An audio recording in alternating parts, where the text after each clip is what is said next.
Halo semuanya, perkenalkan saya Fikri Noval Hamdi dengan NIM 182211096 dan pada kesempatan kali ini saya akan mempresentasikan pembahasan terkait relasi dekat pada keluarga, pasangan, dan teman, khususnya pada topik sifat hubungan dekat. Sebelum lebih jauh, mari kita tinjau terlebih dahulu terkait intimasi atau intimate. Saat mendengar kata intim atau dekat, sebagian besar orang dan teman-teman juga mungkin akan mengira hal tersebut hanya mengacu pada hubungan romantis. Padahal, intim atau dekat sendiri itu lebih dari sekedar romantisme. Intim atau dekat itu memiliki arti kedekatan emosional yang signifikan dalam sebuah hubungan, baik itu romantis atau tidak, termasuk juga dengan teman dan keluarga. Nah, sifat hubungan dekat sendiri meliputi 4 hal, yaitu komitmen yang dalam, saling bergantung, investasi berkelanjutan, dan ketegangan dialektis. Kita akan masuk pada sifat yang pertama, yaitu komitmen yang dalam.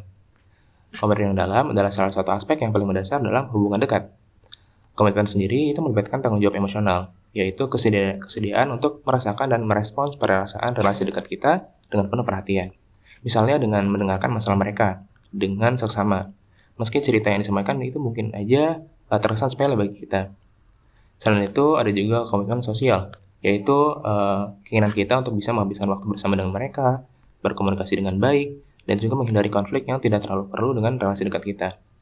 Dan terakhir adalah komitmen yang juga dapat bersifat hukum, di mana seperti dalam tanggung jawab orang tua untuk menyediakan kebutuhan dasar mereka, ataupun dalam dukungan finansial untuk anggota keluarga yang membutuhkan. Nah, kemudian untuk sifat yang kedua adalah saling bergantung.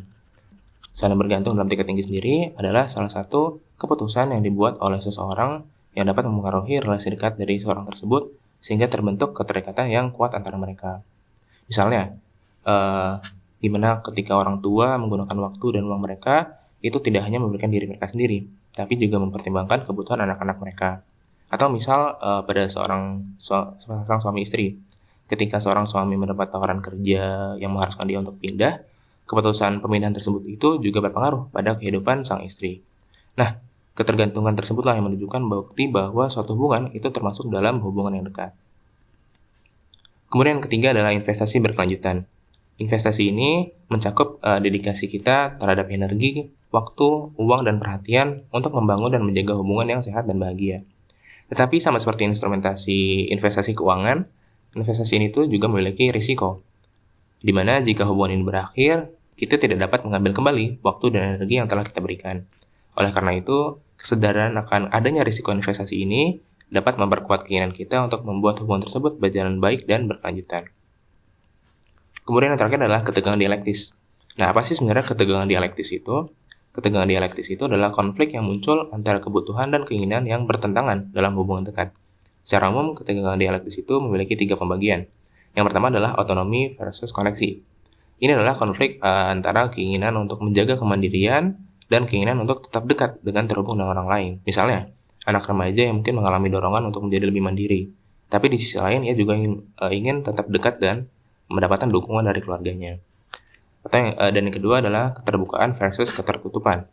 Nah, di sini terdapat keinginan untuk berbagi pikiran, perasaan, dan pengalaman dengan relasi dekat kita. Namun juga ada keinginan untuk bisa menjaga privasi atau menyimpan beberapa hal untuk diri sendiri.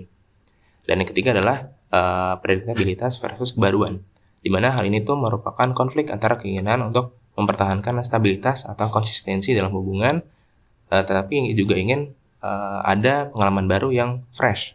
Misalnya, pasangan suami istri yang sudah menikah kemudian menginginkan untuk bisa menjaga rutinitas atau kebiasaan mereka yang telah nyaman sebelumnya. Tapi mereka juga ingin ada pengalaman baru yang dapat menghidupkan kembali hubungan mereka.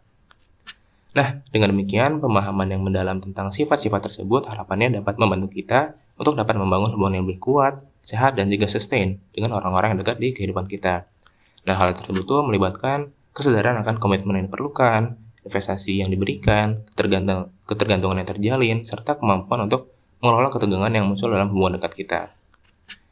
Nah, itulah beberapa pembahasan yang dapat saya sampaikan. Semoga dapat bermanfaat. Akhir kata, sekian dan terima kasih.